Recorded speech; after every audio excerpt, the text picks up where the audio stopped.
বিভীষণপুর গ্রাম পঞ্চায়েতের অন্তর্গত জলিগোপীনাথপুর 2 নম্বর সংসদে আজকে পিডব্লিউডি থেকে গৌরঘরের বাড়ি পর্যন্ত 100 মিটার ঢালাই রাস্তার শুভ উদ্বোধন এখনই শুরু হচ্ছে। আমাদের প্রাক্তন পঞ্চায়েত সদস্য মাখন চন্দ্র ঘোড়ের হাত দিয়ে আমাদের উদ্বোধন এখনই শুরু হচ্ছে এবং কমিটির সমস্ত সদস্য গ্রামবাসীবৃন্দ সবাই রয়েছে।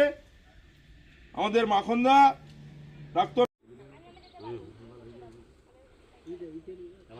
ছবিটা উঠে রাস্তাটা ছেড়ে দেবো, তার মশলা তো চলে আসে।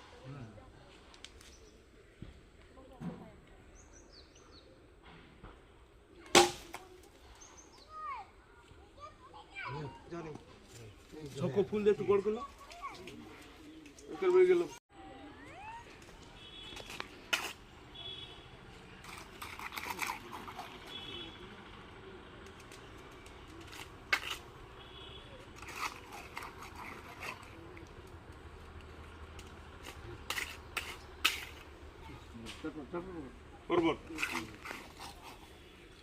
মশলা দেওয়ার যদি ভালো আসতা ফাটে এই